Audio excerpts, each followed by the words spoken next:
Buying a house is very exciting, but what is it going to cost you? Hi, I'm Rebecca Foote from the Rebecca Foote Mortgage Team, and in this video, we're going to break down the cost of buying a home. When you know all the costs up front, it helps you make better informed decisions when buying a home. The truth is, good deals go fast, and knowing your numbers up front is going to help you make a better decision when the time comes. And I believe buying a house should be a stress-free process, not something that gives you an ulcer. Now, closing costs are gonna run you between 3 and 5% of the purchase price. So if you're buying a $200,000 price home, that's gonna run you between $6,000 and $10,000. But closing costs will vary depending on state, loan type, and the lender. So it's important to pay close attention to all the fees. So we're going to list out some of the closing costs that you're going to see on your settlement statement because we don't want you to have any surprises. First off, let's start with the appraisal fee. An appraisal fee is going to run you between $525 and $855, depending on the type of loan that you're getting and location of the property. However, an appraisal is so important for you to have because you want to make sure the home is worth at or above what you are paying for it. The next expense that's commonly seen is a home inspection. This expense is going to cost you about $450 to $550 depending on the home size. This is something you're going to want to get because you want to make sure the property has sound bones, no structural issues. Most buyers spend on average about 15 minutes in a home when deciding if they should make an offer on it. So they don't have time to check things like plumbing, electrical, or even the AC units. So you want to make sure the property that you are buying has good structure and good bones. The next line item is homeowners insurance. This is to secure and protect the asset in the event of a disaster. This is your fire and liability insurance.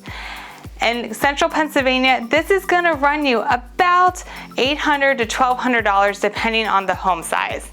The next line item you're going to see is title insurance. Now in the state of Pennsylvania, most places are 2%. In some of the big cities, you're going to see title insurance will run you 3%. This item is to make sure that you are getting clean title to your home. So there's no outstanding tax liens or outstanding mortgages on the home itself. Because if there is, you are now responsible for paying it, even if you weren't the one that took out that mortgage or owned that home at the time of those back taxes. The title insurance is going to protect you from that. It is something that every lender in the country is going to require you to have if you have a mortgage on the property. The next line item is very common, and it's the lender fees section. Now, it may be disguised as a lender fee, a lender administration fee, a processing fee, an underwriter fee, because here's reality, folks. The underwriter, the processor, the lender, they all want paid for doing their job. So as I said, it's very common, you're gonna have it, and there are some lenders out there that's gonna promote, hey, we don't have an underwriting fee.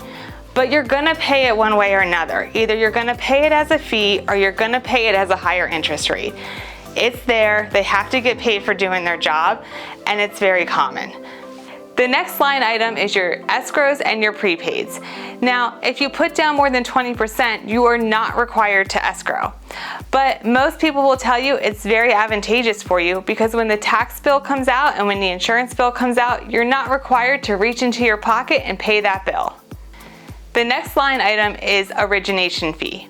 An origination fee is something that you can choose to pay in exchange for a lower interest rate. It is a fee that the lender charges the consumer that is a one-time fee. In some cases, you pay an origination fee because you may be a credit challenged borrower and it's the only way that we can get you the loan, or it may be that you just want to buy down your interest rate. In most cases, an origination fee is an exchange of a fee for a lower interest rate. Now, origination fees could be tax deductible for some people, so make sure you talk to your CPA to see if you can write it off. These are some of the fees that you will see on your closing cost statement when you purchase a home. If you have any questions about these fees or any other questions about the home buying process, please reach out to the Rebecca Foote Mortgage Team. We are here to make the process as easy and stress-free on you as possible. I'm Rebecca Foote with the Rebecca Foote Mortgage Team. Thanks for watching, and please make sure you subscribe to our channel.